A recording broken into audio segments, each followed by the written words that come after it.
higher your income is, the higher your assets are, the more likely you are to get justice.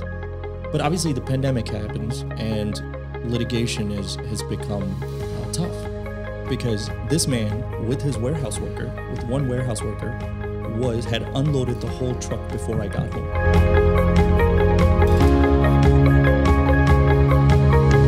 Welcome back to Small Business Never Sleeps. My name is John Slusser, and this is Nathan Maude, and we're the co-founders of the Indiana Small Business Association and your host of Small Business Never Sleeps. Thank you for tuning in. Today's episode number 10, and we could not be more excited. Small Business Never Sleeps is geared specifically for that small business owner, as well as those who represent the small business industry. And in today's episode, we have a very special guest, Ali Saeed, partner of Saeed Little, LLP. Thanks for having me, guys. Wally, I've had the pleasure of getting to know you for the last year or so, and I've only experienced great things. So to kick things off, for our audience members that don't know who you are, can you share a little bit about yourself? Sure, of course. Of course, as you guys know, my name is Ali Saeed. I moved here when I was 16 from Pakistan. So obviously I have a little bit of a diverse background.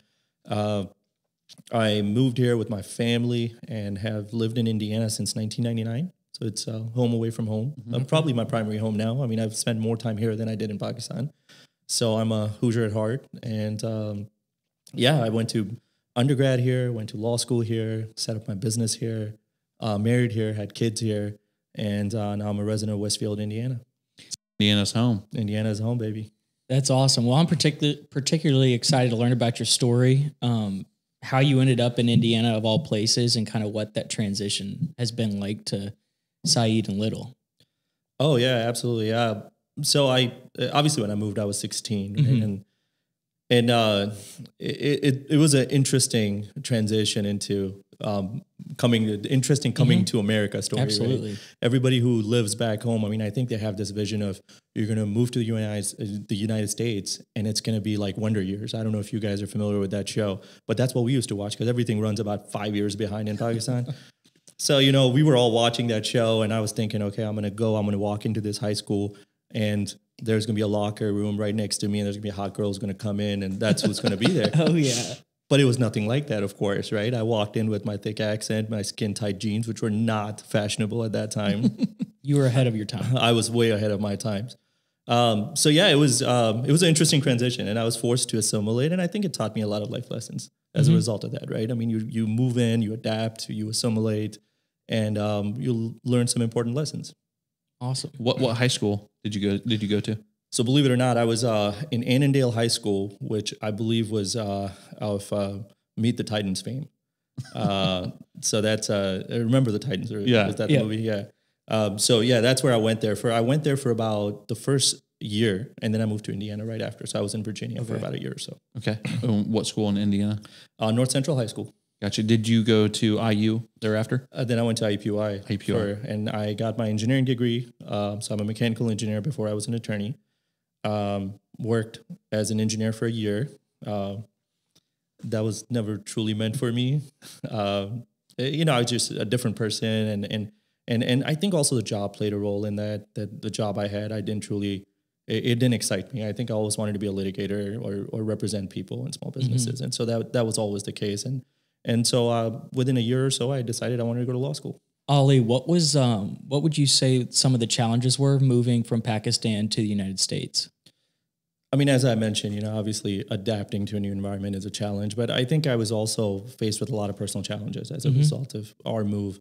Not many people that know me know this, but my parents actually, after I moved, my dad didn't really get his immigration status worked out. So he ended up having to move back to Pakistan. Oh, man. And so I was about 16. It was my mom, me, and my sister. And so it was a small family. We were left to kind of fend for ourselves. And it was a tough time. And I remember, I think, and this is sort of an inspirational moment. I don't want this to be a sort of a sob story. Yeah. It's more of an inspirational moment more than anything because some people stepped up in my life that really shaped who I am today. And I want to share a story if we have a few minutes. Yeah, go for it. Yeah, so I mean, I remember my dad had just moved. It was the middle of winter. He had to just, unexpectedly leave town. And now we were here. We couldn't afford our lease anymore. And we had to move out of our apartment or townhome. We were at that time in Nora area. I don't know if you guys were familiar with it. And we had to make a move. Now, on the day we were supposed to move, there was a massive blizzard, historic blizzard. And I remember I had asked all my friends to come in and help me move. and nobody shows up. And now I'm in there. We have 1 day to move out, and it's just me, my sister, and my mom, and we're just lugging all this furniture out. And there's no room for most of that furniture in our new house, in our new apartment. So I have to toss it out. And I remember I had an exam the next day, and I am just, struggling. I'm just miserable and struggling and cold, and we're just picking up and putting furniture into this U-Haul truck we had rented. And by the time we were all said and it was all said and done, we were just packed up from one home, heading to the next one. It was 2:00 in the morning, and I had an exam the next day. And I remember I parked the U-Haul truck. My mom and my sister went to sleep, and I decided to head over to the university so I could actually study and take the exam. And I was dreading. So I take the exam. I'm heading back home, and I'm like, oh my God, I got to unload this entire truck I loaded yesterday. And I walk in, and my mom and dad were employed by an individual locally here. And I can't forget this because this man with one warehouse worker, had unloaded the whole truck before I got home. And when I walked in, he was unloading the washer and dryer up this flight of stairs into my house, and everything was done. And I can't tell you how inspirational of a moment that was for me. Because to just watch somebody who runs a multi-million-dollar company who had no reason to absolutely do this, was doing something that was beyond his call of duty, just for the sake of doing something, the right thing to do, right? To help out a family that really needs it. And I think that truly changed my life perspective. I think those moments in life kind of shape who you are, the decisions you make later on, and hopefully it starts a chain which impacts other people down the road. So if I had to tell you a few defining moments, challenges that have shaped who I am today, I think that would be, I hope I do justice to that inspirational, event that happened in my life. Hopefully, I hope to, but yeah, truly that was a life-changing event. That's such an incredible story. And, I know that you're a passionate individual. I know you're a loving guy, caring. I can only imagine that helped aid your passion and your caring attitude today. And I know you're involved in the Indiana Muslim Advocacy Network. Again, you said it's outside of your call of duty. It's something that you're passionate about. You want to help others. You want to do more than just sit on the sidelines. Can you tell us a little bit more about that advocacy network and how you're involved? Yeah, absolutely. So the advocacy network, it was a culmination of a long sort of journey in the not-for-profit world that I've had, and again, a lot of inspiring people who were role models for me. And we started the organization mostly from the perspective that, hey, there are a lot of people that don't know Muslims. Of course, if you don't know someone and all you hear about is what you hear on the news, it shapes your perspective. And that's just natural, So instead of me blaming the news media and blaming everybody for having a thought process about me or my people or my family, it was time to do something different. And I wear it as an obligation on my shoulders, right? That I have to take care of that problem. And so that's the reason behind that organization. And the idea is that let's go educate legislators about the Muslim community, that they live in your neighborhoods, that they live in your constituencies, and the work that they're doing. And at the same time, educate the Muslim community about the politics, because much of the Muslim community are immigrants, people who have moved from different countries, and they're just so ingrained in just doing the work on a daily basis. They just go to work, come home, go to work, come home. And it's the second and the third generations that eventually get involved in politics, but the first generations don't. So the idea was, let's get them involved in politics. Let's make sure they're educated about politics, how the political system works, and combine those two efforts of educating the legislators and educating the Muslim community. And that's sort of our vision for the organization. How can people get involved to help support that initiative? Absolutely. I think the best way to get involved is to show up at events that our organization does, or reach out to us through financial support, of course, at our webpage. But other than that, I think the organization mostly thrives off of participation of individuals. Gotcha. Yeah. Thank you for sharing about that. I know that you're super passionate about it, and you take it very seriously. And we're fortunate to walk along your side and within that initiative. So I know you started out as an engineer, said it wasn't for you. You went back to school to be a litigator. You knew that law was the next step for you. You graduate, and you start your own practice, right? Tell us a little bit about Saeed and Little LLP. Yeah, so Saeed and Little LLP was, as much as I would like to not admit it, it was a complete accident. It's not something I planned. If you told my mom that I was going to start a law firm that's going to eventually employ 6 or 7 people, she would have never believed it. So it was a different experience. I kind of fell into it. I remember when I graduated from law school, about 6 days after that, I got married. And I graduated in 2008, the heart of recession. Mm-hmm. So I didn't really have, I had 2 options. Either I could become a patent attorney because of my engineering background, for which there were plenty of jobs. Incredibly boring work. No, I don't mean any disrespect to patent attorneys, but fairly boring work. Or I could have done what I wanted to do, but would have to open up my own shop. So I went and reached out to some fellow attorneys who had thriving practices. And I went up to him and I said, hey, teach me how to do the work and give me a percentage, and you decide what percentage you want. And I'm okay with it. I just want to learn how to do the work. And so they started, and I remember the math was they would give me a third of whatever they were getting. I would do all the work. They'd teach me the work and they'd supervise the work. And so I started racking up files. And eventually one of the guys that was handing me work became my partner. Okay. So within a year or so, after graduating from law school, I had started Saeed Little. And his name should have been first, but obviously we weren't going to call it Little Saeed. So, so yeah, that's how it started. And God has a way of making things work because I ended up doing something that I said I was going to do when I went into law school. Most people, when they go to law school, they say, I want to do civil rights work. Mm-hmm.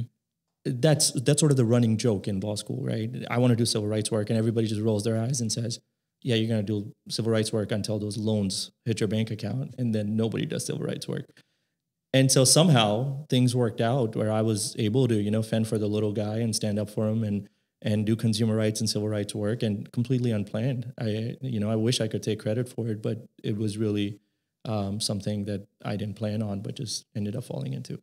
For those curious, can you just talk a little bit more about what you mean by civil rights work or consumer rights work? Just share a little bit more about how you get involved. Yeah. So, I mean, we do cases that are, that's a good question. So typically a case would look like where somebody's being wronged by a company or a corporation or a large insurance company or a mortgage company. So we would do cases against mortgage companies for predatory lending, or we would do cases against insurance companies for not covering insurance claims. So one of the cases that I'm most proud of in my legal career, we settled a case against a large insurance company that was not providing insurance benefits to kids with autism for a certain very valuable type of therapy. And we were able to get that relief and change that policy at that insurance company. So, those types of cases leave an impact on the community, as well as on you and sort of define who you are. So people like to frame us as plaintiff lawyers, but we're really an impact litigation firm. We do cases which leave an impact on society, and that's how we perceive ourselves. And at Saeed and Little, and that's kind of what drew me to you when we first met, is kind of the model you handle, or the way you handle your business. For that small business owner, maybe I have 10 employees. Man, when I hear the word lawyer, I think cha-ching, cha-ching, money signs. But you've kind of structured your business in a different way, have you not? Yeah, absolutely. As I told you about my journey, I started this law practice and we were consumer rights and civil rights. And so the whole idea the whole time was that, in the United States, we are meting out justice on a sliding scale of economic wherewithal, right? So the higher your income is, the higher your assets are, the more likely you are to get justice. Mm-hmm. And I wanted to equal the playing field. And we did that on the other front, and we wanted to translate that for the small business owner as well. Because the small business owner gets screwed every single time, right? I mean, those are the guys that can't afford to litigate, or those are the guys that can't afford to fight, and so they just cave in all the time. That happens every day, all day. Typical story would be somebody would come to me and say, hey, I could have gotten this contract reviewed, but I didn't. It would have cost me $2,000 now, but now it's a $50,000 to $100,000 problem. And so I wanted to fix that. And so, and therein comes the idea which you were hinting at, which is, the subscription model. I wanted to take away the tag, the sticker shock of an attorney, and allow these small businesses to come to us. And so what we did was we developed a subscription model, which is for a set amount of money, generally for example's sake, $1,000 a month, for 5 hours of my time, 5 hours of my paralegal's time. And so that allows people to have access to me. They don't have to worry about getting an additional bill in the mail all the time. And they can bring their problems to me, because at the end of the day, I can only solve the problems that people are reaching out to me about. And if I shut the gate on that and people can't even call me because they're scared about the price, I will never be able to even charge them for the problems, for solving the problems, because I don't know about them. So that was the idea. It's good for my business. I don't claim to be a messiah here, but it's good for business, and I think it's good for the small business community. Yeah, it makes perfect sense. Absolutely. So let me ask you, being a business owner, managing your practice, how has that changed your perspective on how you view business today? So I'll tell you how it's changed my perspective largely. I mean, so growing up in the environment and sort of socioeconomic background that I have, right? Growing up in that environment, I always understood what it would mean for someone to not get the next paycheck, right? My mom brought in at that time about $1,800 a month. And I knew that if we didn't get that money, this is before taxes, which I can't even imagine today in this day and age, how do you survive on that, right? But she doesn't get the next paycheck, we're homeless. That is a powerful story. And when you realize and you think about being a small business owner and employing people and making those decisions, it's carried forward, because now those decisions are very meaningful, right? And to me, giving somebody a job, giving them this opportunity to live in an apartment, live in a house, whatever, pay their bills, but at the same time, having that power to take that away, that's very meaningful. You have to make sure you exercise that power with a lot of restraint and a lot of responsibility. So I think it's changed the way I view my role as a small business owner. My own perspective has, and now what I used to see from a consumer or an employee standpoint, now I get to see from an employer standpoint. And I think it's important for most small business owners to perceive their role in such a fashion. Absolutely. So with everything you just said, what are some of the daily, weekly, yearly things you do that brings fulfillment to your life from your career?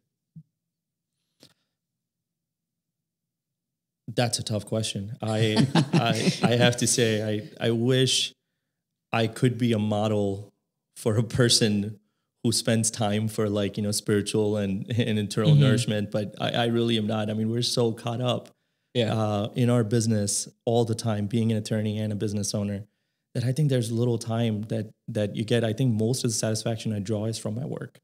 Okay. I don't know if I can point to anything outside of my work. I think outside of my work would be the not-for-profit work, but beyond that, it's almost all from the people you help, the businesses you help, and seeing their success, seeing where those individuals are.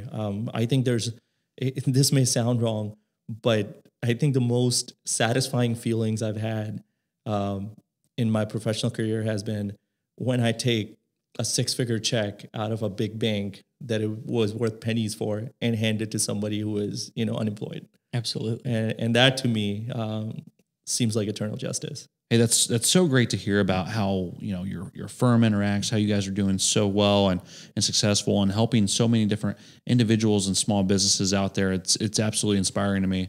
And that feeling of success is just a driving force that can keep us moving. But I have to imagine things probably haven't always been easy. But I think you would agree that we find our greatest leaps of growth through adversity. And a lot of the small business owners that are listening into Small Business Never Sleeps, they find themselves in adversity and in different kinds of obstacles, and they're trying to find ways to overcome. So that being said, can you just share an obstacle or a struggle in business that you've had to fight through? Sure.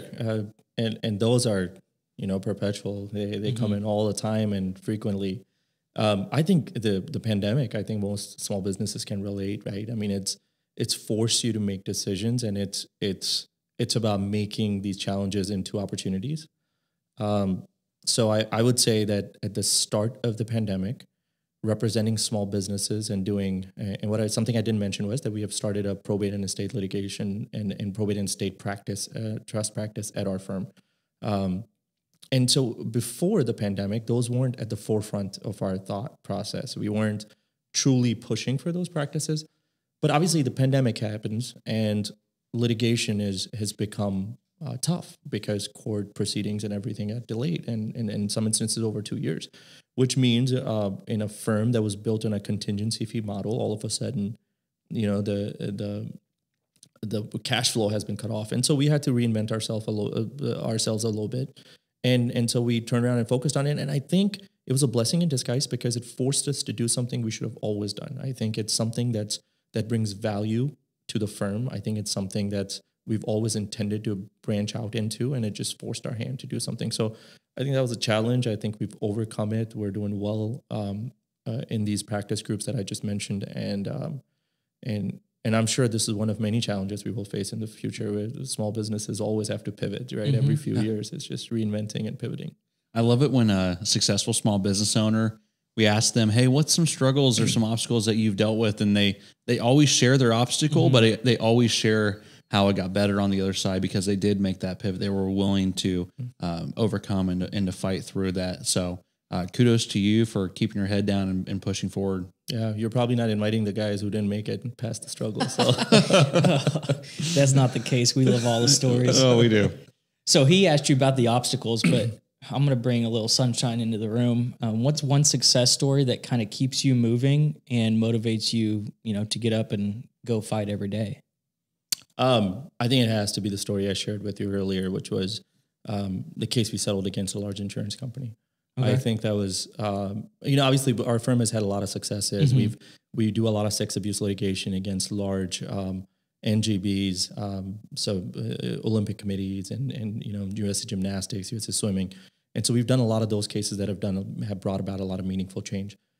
Similarly, the insurance case that I was talking to you about, I mean, those are we as a society are defined by how we treat the most vulnerable amongst us. And I think that case on some level allowed me to, put my 2 cents in that conversation. And Ali, we like to say that discipline's no fun and motivation is only temporary, but commitment's something that helps us stay locked in. How would you define commitment, and how do you stay locked into some of the future visions and goals that you and your firm have?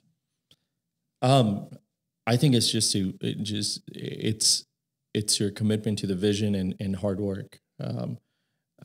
I think it's many a times it becomes when you pose that question, immediately as a small business owner, my mind goes to, I think you're talking about how do you stay on a growth trajectory while being in the business at all times, right? You're spending all these hours, you're putting so much time and effort, you're constantly in the middle of the business. How do you grow? How are you staying true to the vision that you've had for 10 years? And I think that's tough.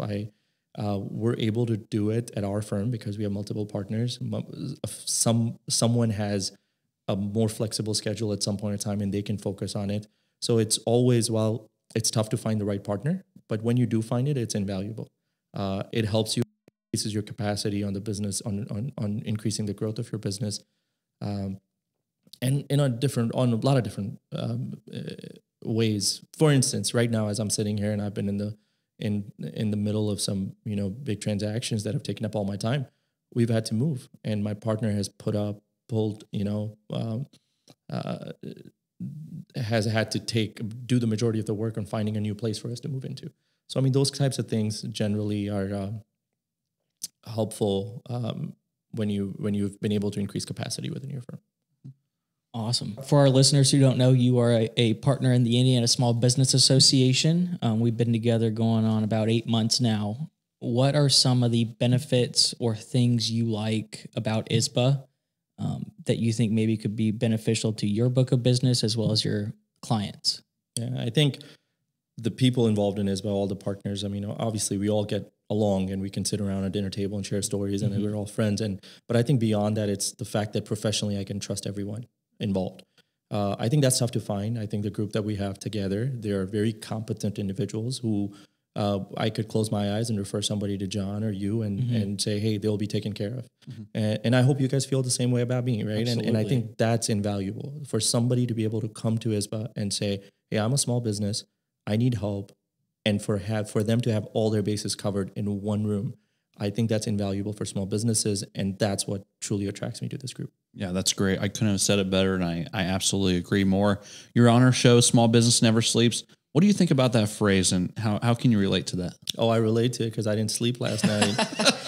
And yeah, we don't. I mean, the small business has to be vigilant at all times. And like I mentioned before, right, there's trials and tribulations at every corner for small business owners. And people don't realize, and people don't understand unless you've owned a business yourself, and how many times you will have to pivot, how many times you will have to make a change, accept a challenge, and use it as an opportunity. And to me, that phrase encapsulates that exact nature of the beast that we deal with. And it's fulfilling, but it's a challenge. Yeah, I completely get it. There's a lot of small business owners listening in today, a lot of aspiring entrepreneurs. What's the one or two pieces of advice that you would give to them? From a first-generation immigrant, I think we are blessed with this opportunity to live in a country where our hard work could pay off. You know, it's not what it used to be, but it's far better than a lot of other countries. And I would say hard work. I think if you stick at it, stick to it, if you work hard, there's a lot of opportunities along the way. And just make sure you're there at the right time, the right moment. Only do that making sure you're by working hard. Ali, thank you so much for joining us today on Small Business Never Sleeps podcast. I really enjoyed getting to know you a little bit better today and gathering a clear understanding of you and your story and how you can really help a small business thrive. Yeah, we really appreciate the great detail you provided us today and how we can better position you as a resource for small business owners here in the great state of Indiana. We want to thank you again for joining us today, Ali, and any last words you have for us? No, I thank you for having me, guys. I appreciate you guys and look forward to our next luncheon. What about where can our listeners find you? You guys can find me on my website, saeedlittle.com.